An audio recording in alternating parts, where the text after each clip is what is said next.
We sent money to a lot of our followers. Okay. So. Good morning, everybody. It is Friday, 8 a.m. We're happy to have you here. Time for Biz Talk.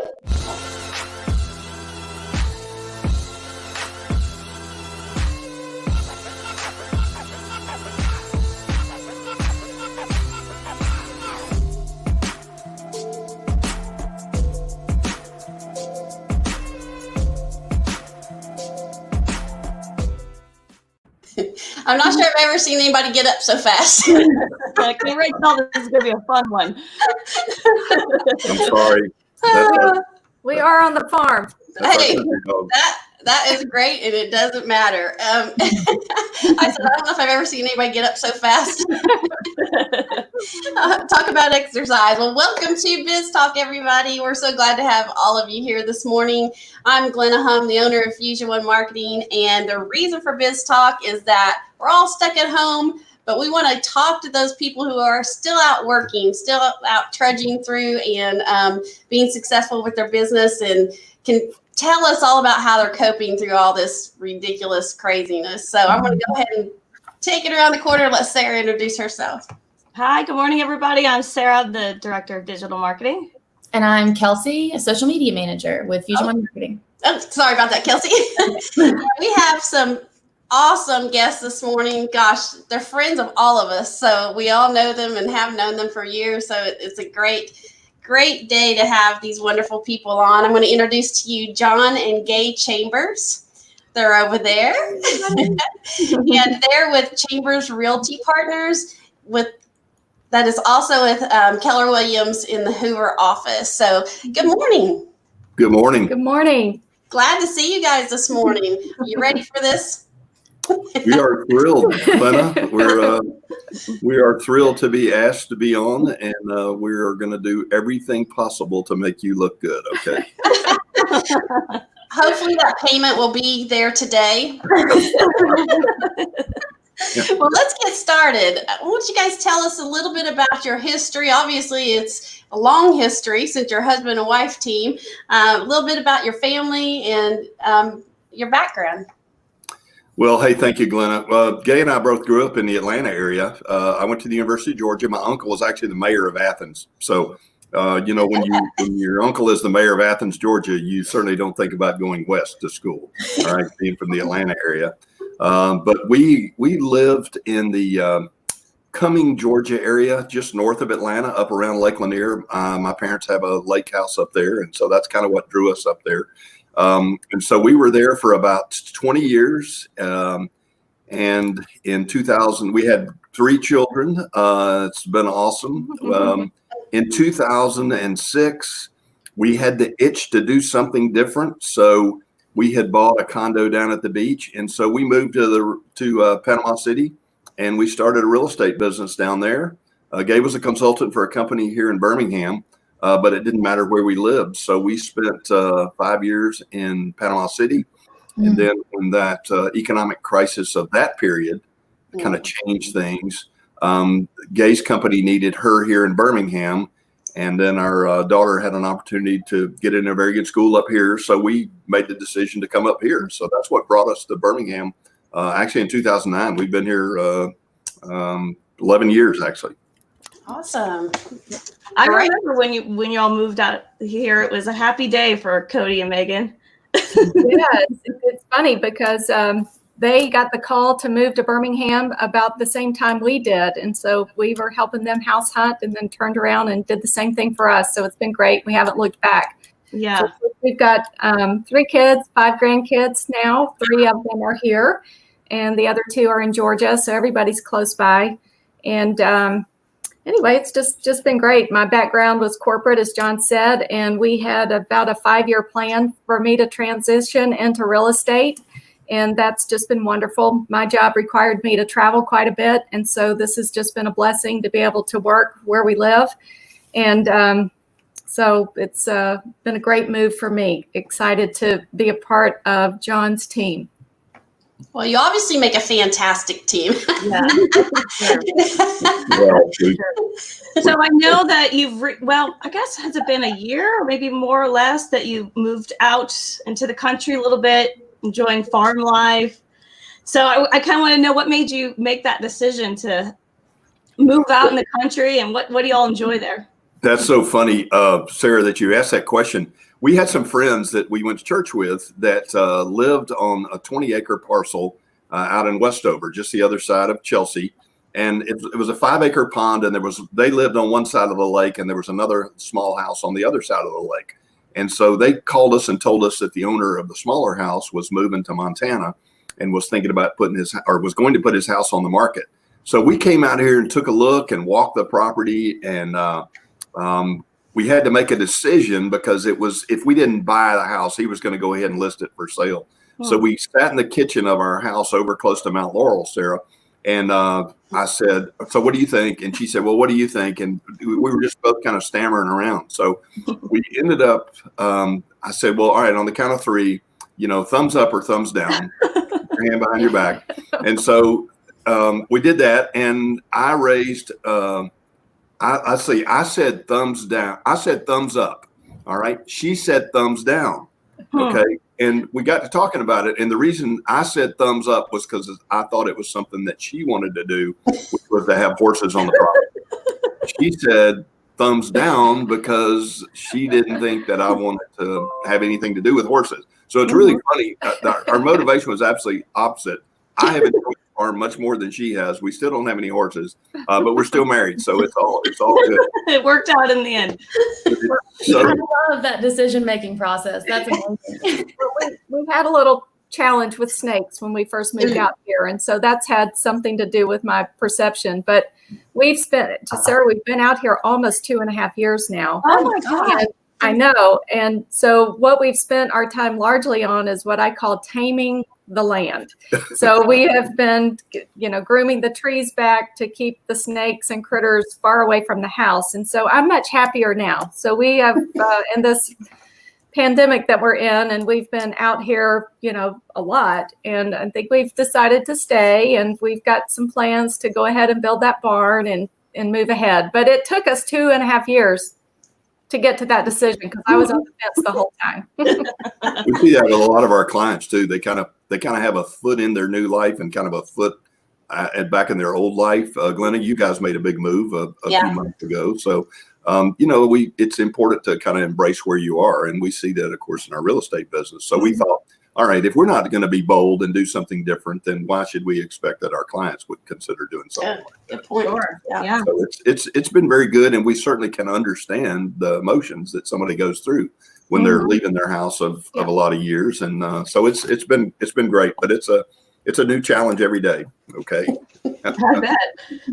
Well, the husband-wife work duo dynamic is really interesting. So tell everybody, what parts do you play for individually on your team? Yeah.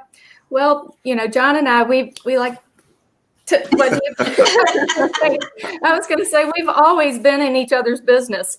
So being in business together has been okay. We actually met in a work environment, and years ago, I was in a management position, and I was looking for a superstar rep, and I kept hearing, who you need to meet this guy, John Chambers. And so I sought him out and ended up hiring him, and that's how we met. And of course, then I realized I probably don't need to be your manager anymore. So I ended up leaving the company and continuing our relationship. So seriously, we have always been very involved in each other's work lives. And for me, making the transition into real estate, that was a blessing because I had been shadowing him. Mm-hmm. And so as we've moved into the business, John largely manages the books along with our accountant. I focus on marketing along with our superstar director of marketing, Megan Schmotz. So lucky to have her. And I was just meeting with her this week about expanding her role and what she does for us. But when it comes to business cultivation, we both really work on being, quote, the rainmaker, looking for new business. And then we work together on meeting each one of our clients. And so because we are busy working with a lot of people, we want everyone that we work with to know both of us well. That way, either of us can jump in and assist a client with whatever they need. So that's worked out really well. We're working on the transaction side of our business and hiring assistants to offload some of the busy work that happens after a transaction and a contract has been met. So right now that's working well. We are thinking about perhaps expanding this year and bringing on another agent, but that we're not ready for that just yet. We've got a different issue called this virus that we're all focusing on. Yes, exactly. You think that's working, John? I do. It is funny, Glenna, obviously you, Kelsey, I'm not sure, but, working with your spouse is different because we don't treat our spouses exactly like we treat a coworker. It's a bit different. Well, yeah. So at the end of the day, I think we don't always hear what the other person says, but we're always listening. Okay. And I think that comes from a lot of years of marriage and recognizing that relationships, just like relationships in business, are tricky, but it's all about the respect that you have. And so we don't always, we're not the cleavers. Okay. That remembers Leave It to Beaver. Okay. But we have our good days and we have our days where we disagree, but at the end of the day, we're making it work. All right. And we're excited about it too. I'm so excited that Gay's not getting on an airplane anymore and leaving. Yeah. It's just with this virus, I can't imagine what air travel is going to look like in the future. So it really was a great blessing that she's come off the road and she's here. Well, and she still scares me. Okay.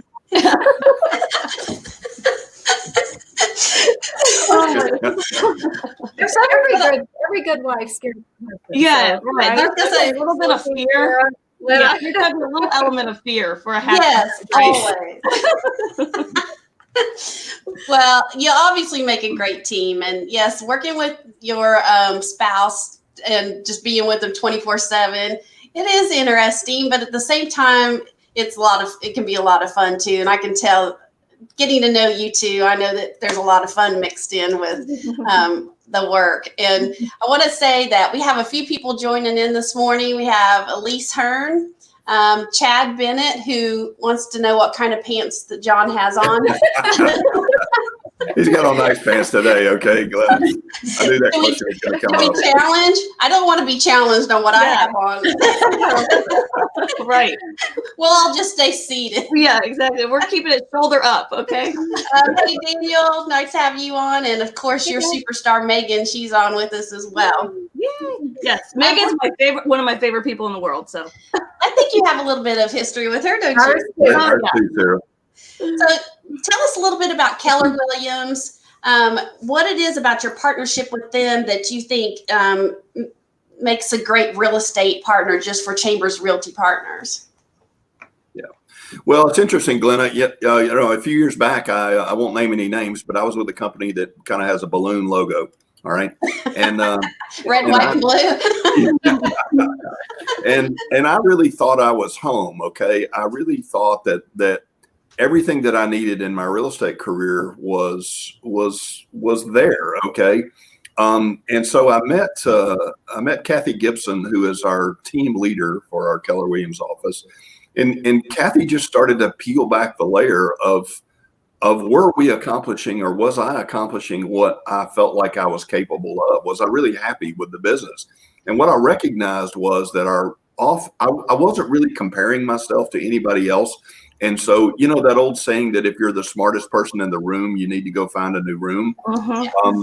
And we started to look around and see that there were these realtors at Keller Williams that were just achieving unbelievable results. And so I thought I was kind of where I needed to be. And then she made me realize that there was so much more that I could expect. And so it's so important to surround yourselves with people that are high achievers.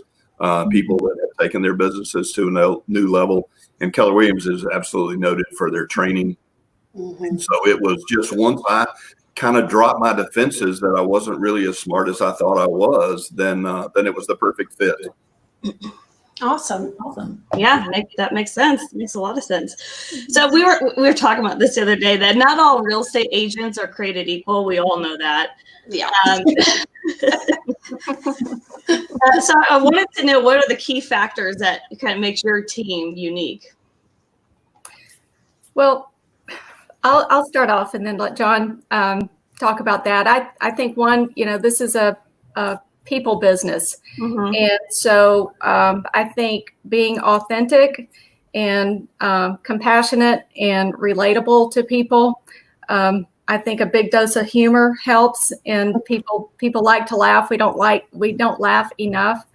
I think John had done a tremendous job of putting a business together that foundationally held those kind of elements from a relationship standpoint. And John he's always been more interested in learning about other people than telling people about him. And just organically and speaking to people and building relationships, it turned into trust, and that people wanted to do business with him because of that trust.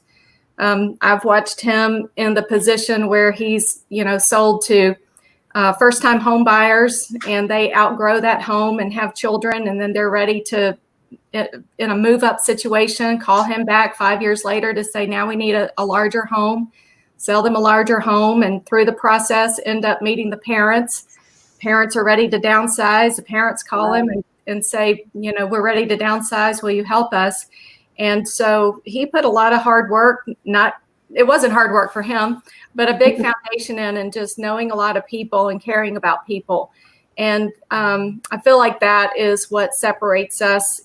Everybody can learn the mechanics of the business, but how you relate to people, how you take care of people, your honesty and integrity and being authentic over time is what builds everybody's reputation. And so I think that that's what makes us unique. We're birds of a feather in that way. During my corporate career, which was very long, although I traveled nationally, I have held those same kinds of relationships. So it's just been real easy for me to, come home and work with John. And so I'm really proud of you for what you did. Wow, I need some tissues. Yeah. I had kind of a cathartic moment when it comes to that. Is what I recognize is it's really all about somebody's passion. Okay, it's for me, I was never money motivated. Hey, listen, the money is nice, and we all recognize that, but it was more satisfaction resulting. That's what really drove me, in making sure that somebody had a good experience and somebody had gotten all their questions answered, and that we got to the closing table. I'll tell you, for me, it was really funny when we were making the transition from Panama City to Birmingham. I was licensed in both states and was for a lot of years. As we got busier up here, we started to let go of more business down at the Panhandle. But one day I was showing about a $600,000 condo on the beach. I mean, unbelievable, beautiful, unbelievable Gulf views. Okay, it was just spectacular. And then I was leaving that afternoon to come to Birmingham, and I had my license here. And the next day I was showing a $25,000 mobile home in Aniana. Okay. But what I recognized was those folks in Aniana had never owned a house before. Okay. And it was so magical to watch them get excited about the possibility of actually owning a house. And they were so much more excited than those people were that were buying that condo at the beach. And I recognize that it's not for us to say what's really important to somebody, but it's important for us to serve the needs of somebody that has come to you looking for a solution.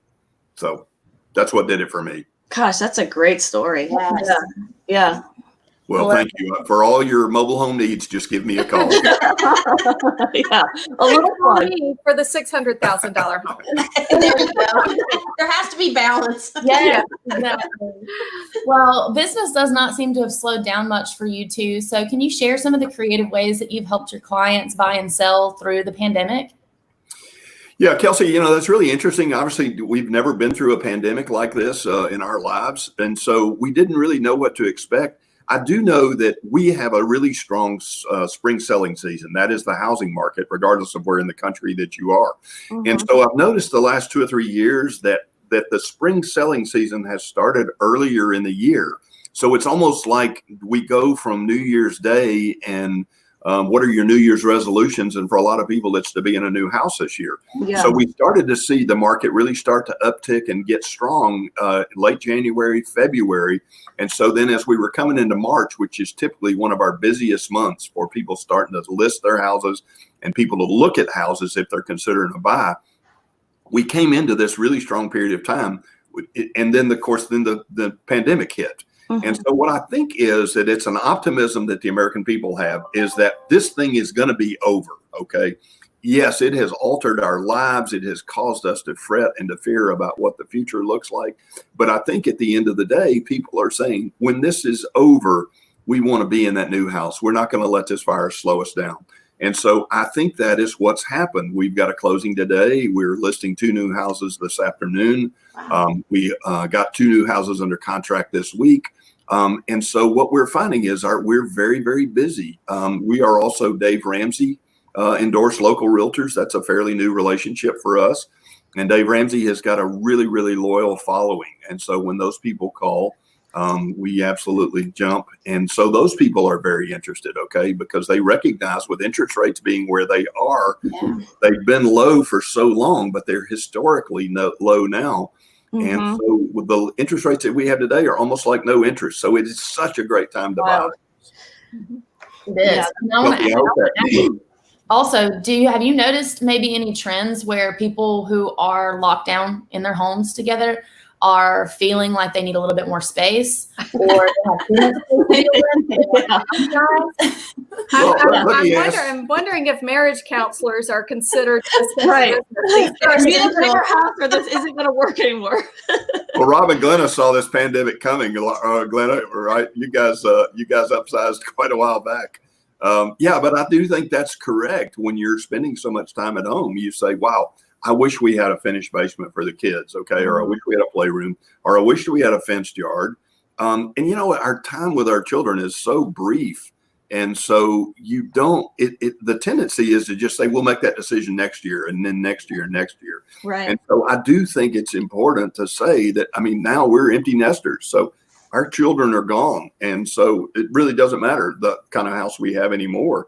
But I would tell people that, hey, if you think you're in the wrong house, because this pandemic has kind of exposed what the faults are, then this is a great time. But that's a great question, Kelsey. Mm-hmm. And yes, I think I see a little bit of people talking about how close they are to their spouse. Well, certainly, I think it gives clarity. Just like I was saying, we've reached clarity about our own farm and what we wanted to do. We didn't have that same clarity, 60 days ago. So I do think that this process is going to have a silver lining from that regard and give people a focus about what their priorities are and help them not be afraid to make a change. Mm-hmm. Yes, all great points. It makes everybody pause, and that's not always a bad thing for a lot of reasons. Well, all this stuff is just so crazy, and I know the normal thing is to get people in your car, take them to show them houses, or meet them at the house, tromp through the house. I mean, that has to have changed because of this pandemic. What kind of things has your team had to do to change up just your day-to-day real estate? Yep. So it's been pretty simple, to tell you the truth. I think a few things. One, the idea of just loading up a buyer in the car that kind of willy-nilly without any pre-qualification. That's the first thing that's important, is that you want to make sure that the people that are looking can't afford the home that they want to look at. And so that step of pre-qualification is very important. And then coaching them on the safety precautions that we need to take when we're in the home, both for the buyer and the seller. So on the seller side, we want the seller to be assured that we are going to be practicing safety, and what that entails is, wearing gloves, some sort of a mask, or staying, over 6 feet away, and carrying your hand sanitizer. Then the sellers, we also ask them to do things that we didn't before. You go ahead and turn on all your lights, make sure all your interior doors are open. And if there's any fans you want on, anything that you want a buyer to see, we want you to go ahead and touch that and make that available. And then when we leave, we would normally courtesy turn everything out, etc. but we let them know that we're going to leave everything just as we found it. And if we've been able to accomplish that, then all we've done is open the front door and open the back door, and then do the same on the way out. And then John and I are the only ones that touch anything, and we coach our buyers not to touch anything. If they have children, we ask them to leave them at home. If they have to bring their children, and we've done this, I'll stay outside with the kids and bring some games to entertain them so the parents can go inside with John to take a look. And so I think it's building that trust with the seller that we're going to be responsible in their home. That's also part of, when we talk to someone who's wanting to list their home, we explain the rules that we'll employ on their behalf so that they can feel safe about who is going to be in their home, and that we're going to limit contact and limit the number of people that can be there. We also make sure, we always do anyway, but have professional photos taken. And then we might or might not make a video depending on what the situation is. But now we want to make sure that we have a video so that you can do a virtual walkthrough. Mm-hmm. So we give a buyer as much information before they get to the home to eliminate anybody that says, nah, I don't think this is it for me, or yes, I think this might be. And, here, let's go. So I think those are the major changes that we've seen. So you definitely want to make sure they're serious. We're not just going to go. We're not just going to go visit 15 houses just to see if you like it. Yeah, that's really important. No more riding around looking at houses. Yeah, and those are good practices anyway. Of course, we always encourage our buyers to get pre-qualified. That's just it. Otherwise, I always say it's just, why do you want to go look at a $400,000 home? If you're only approved for a $350,000 home, you're going to be frustrated about that. So let's go ahead and see what your framework is at the beginning, and then we can eliminate a lot of, time and frustration for you and your family. And then I love the safety features. It's never comfortable if you're showing property and they've got all their kids, and kids like to touch things. So that's it. So I'm hoping some of these factors will stick after the fact. Well, and we didn't have this on here, but Rob was telling me, John, that you had talked about how you were able to even close these transactions a different way so that everybody didn't have to be in the same room. And I think this is a very important thing to go over, even though we didn't have it on our list here. Yeah, no, that's really true. Rob and I talked about the things that'll probably never go back, and closings may be one of those things, Glenna. We closed the other day via Zoom link. Okay. The state of Alabama, Kay Ivey, signed some legislation in. So what happens is an attorney is sitting in his office with a camera, and then the buyers are sitting in either my office or their living room with the same set of documents, and he's going through each document and telling them where to sign. And then we run those documents back to the closing attorney. And so that is totally different, because we used to all sit in a room, and that's really different now. So we're either doing it now through Zoom, or in some cases, the closing we've got today is the buyers will actually call the closing attorney once they've reached the location of the attorney, and they sit in their car, and the attorney will come out and give them a clipboard and have them sign all the documents as he stands beside the car. So that's a new way. But it works. Yeah, it's a well thought out process. Yeah, we met some new clients out at a house on Monday evening, and it was so weird because first thing you'd normally do is you would shake hands and introduce yourselves, and now you get out of the car like it's a first date. Okay. What do I do? Yeah, what do I do with my hands? I've seen so many people in that situation where they're starting to walk up and it's like, oh, never mind. Hey, how's it going? Oh my gosh, it was so funny. I met somebody the other night, and she brought the whole family. I mean, it was everything that you don't want to see in a pandemic. But anyway, they brought the whole family, and everybody was kind of social distancing, and suddenly her dad came up and he shook hands and just like, okay, whatever. What are we gonna do? Yeah, right.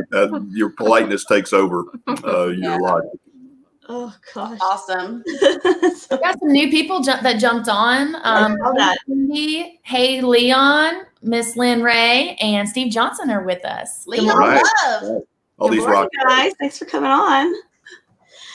So you had talked a lot. I was seeing a lot of the same words up to organic relationships and transparency and trust and integrity. And I would like to think that that would help you tremendously in generating referrals and new leads. But what do you feel like has helped you the most in getting new leads and referrals? I think really, Sarah, that's a great question. And it's a question that anybody that owns a business has got to decide is how are you going to generate business?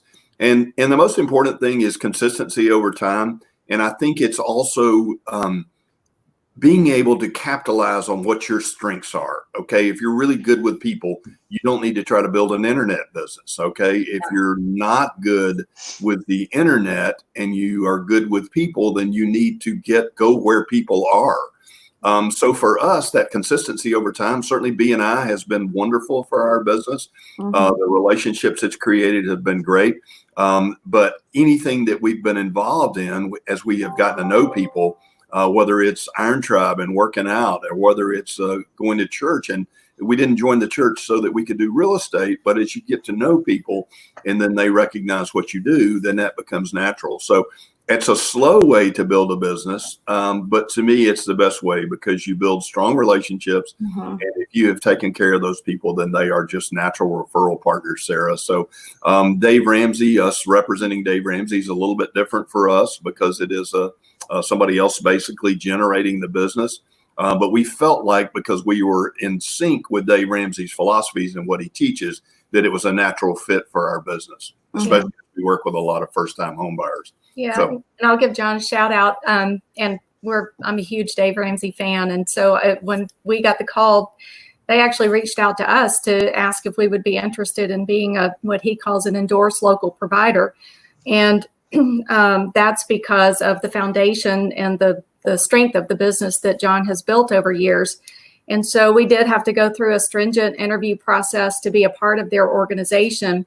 And what they do is they don't send us business. They send us opportunities, people that are looking, and then it's up to us to convert that into someone that would like for us to serve them. And so that's been a real honor for us to be a part of that organization, and we take that very seriously. And his values, the Dave Ramsey organization, that value proposition is in line with ours. So it's a real easy conversation, and we're having a lot of fun with that. We end up with a lot of first-time home buyers through that process, and we really enjoy helping those young people get a good, healthy start off on their journey. And so that just is a whole lot of fun every time. But it's funny, Sarah, I had first applied to be a Dave Ramsey ELP in 2011. Okay. So 9 years later, I was finally good enough for They told him no. They told me no. And every year they would say, do you want to update your application? And I would say yes. And it was literally like the Shawshank Redemption, when the guy they reject him every time for being able to get out on parole. And so, that's exactly the same way. And suddenly it was, that took 9 years if you look at it. So having a plan. This guy is persistent. We better say yes. Oh my gosh, that is so going true. away. Yeah, we give up on our dreams probably too early. Yeah. Okay, so I've always loved the saying that God's delay is not his denial. Okay, so if there's something that's really important to you, you just have to stay faithful that that's going to happen one day. Absolutely. I believe that 100%. Well, John, we know that you are the broker for the Keller Williams Hoover location. So can you just kind of briefly explain your roles with that and then with Chambers Realty Partners? Yes, absolutely. So what happens is the state of Alabama, there's the Alabama Real Estate Commission. Okay. They oversee all real estate activities in the state.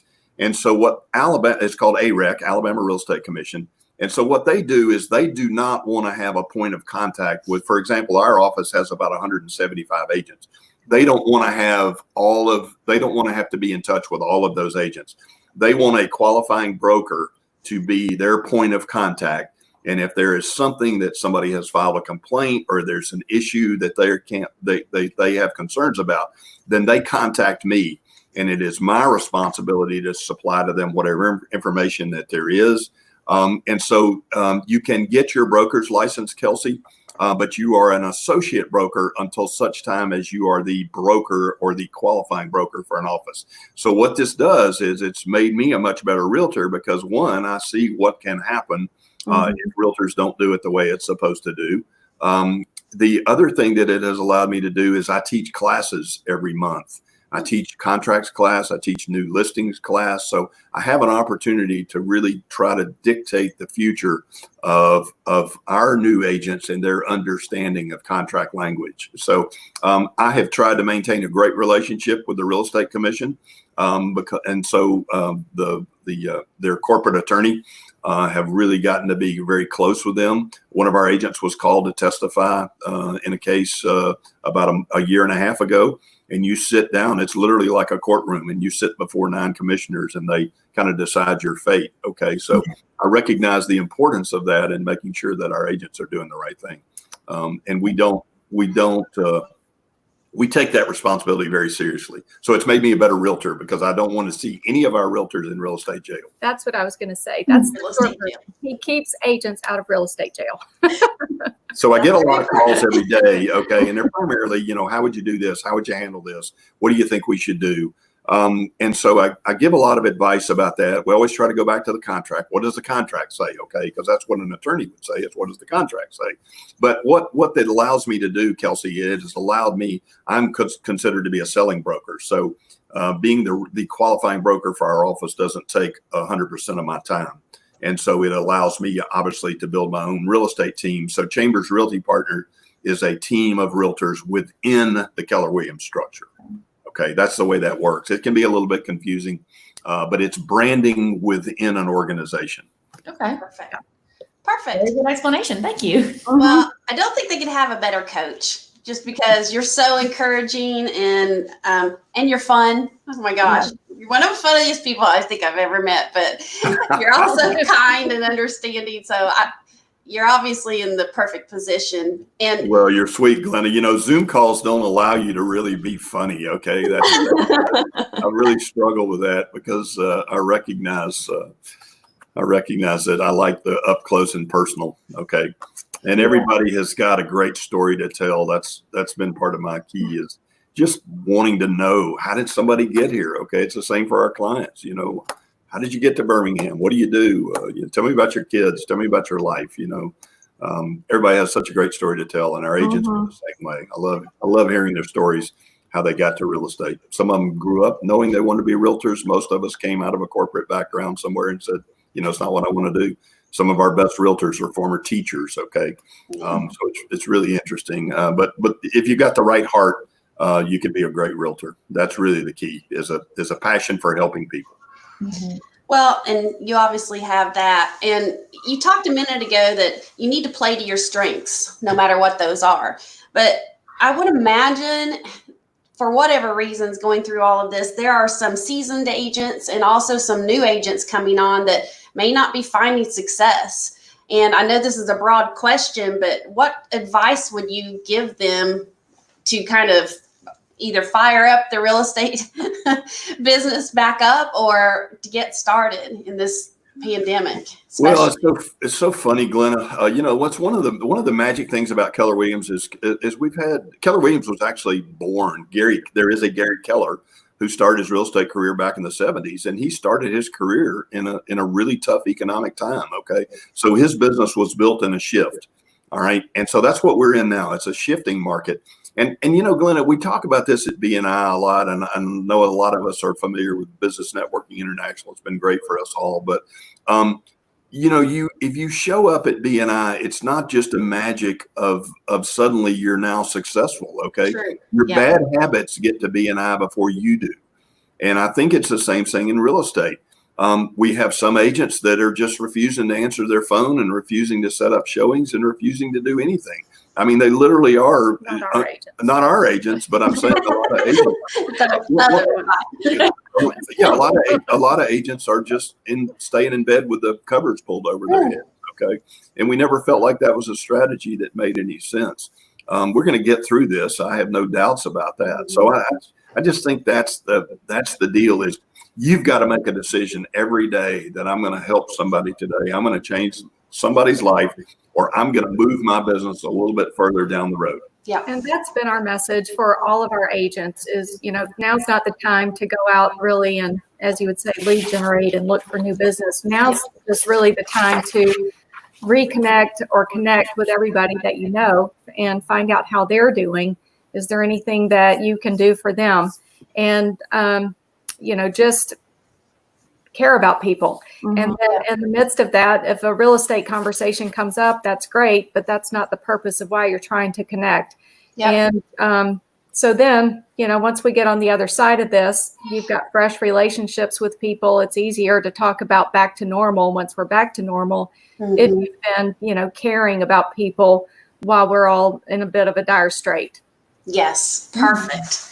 Yeah, that's And I always hope been that- our strategy too. We're like, you know what? Don't hunker down. yeah. Don't, like you said, put the covers up. Like if anything, press in, press through. Mhm. Yes. Keep going. So I cannot believe it. We've been on here for 40 minutes. This is It's so fun. I mean, it's really been awesome. It's like you both are just a wealth of information. So before we kind of wrap things up, I wanted to ask you kind of two questions. First, what would be the best referral partners for you? And I'm about to put your contact information up, but also what's the best way to reach you both right now? Well, thank you, Sarah, for doing that. The best referral partners for us is just anybody that wants some assistance. Okay, we've always said that our relationships, they start with a conversation, not a commitment, and so it's really important for us to understand what somebody's trying to do. If they're trying to downsize, if they're thinking about moving to the beach, we've obviously moved to the beach. We have some compassion about what that lifestyle looks like. If somebody wants to move to the country, we can certainly talk about that. But if somebody just wants to move down the street, we're okay with that. So it really is important for us to plug into what's important to them. So anybody that is thinking about making a change, anybody whose children, it's so cool. I went to high school in Atlanta. And I got a friend of mine that I went to school with 40 something years ago that reached out to me that said, our son has just moved to Vestavia and he's in an apartment. Can you help him and his wife? Yeah. And that's a 40-year-old relationship. And also a shout out to Megan, because she had been following our social media and had been like focused in on how good our marketing was. Yeah. And then found John that way and reached out. So that was neat. So anybody that's looking that just wants some more information, that's really key, Sarah. And if you want to have a great time, call me. If you want to get serious, call Gay. I'm not going to be able to pick your pleasure. Yeah, right.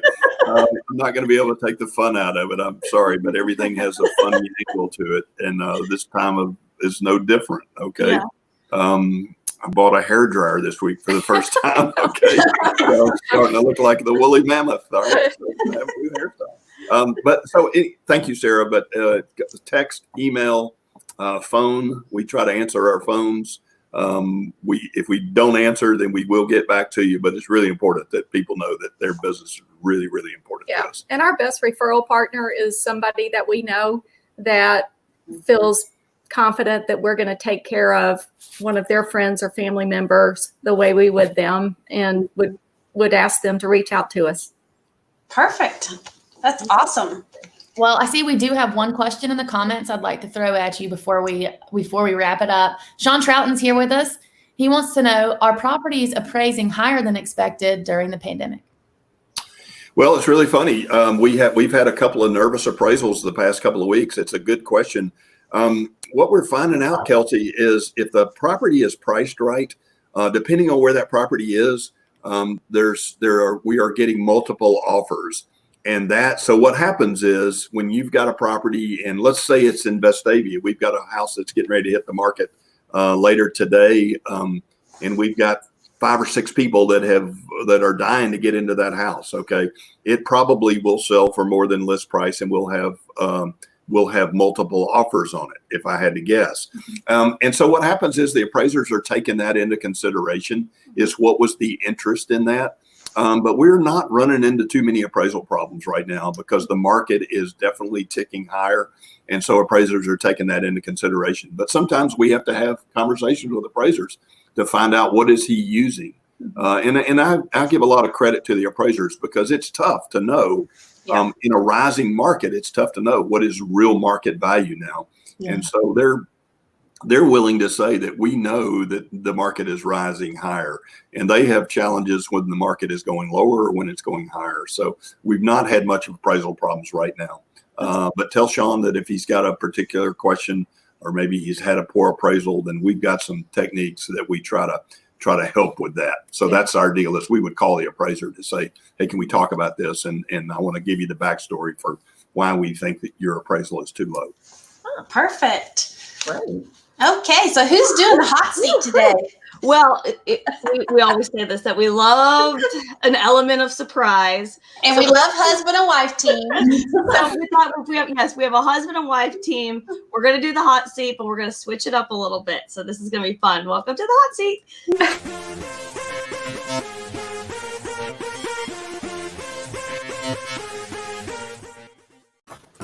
All right.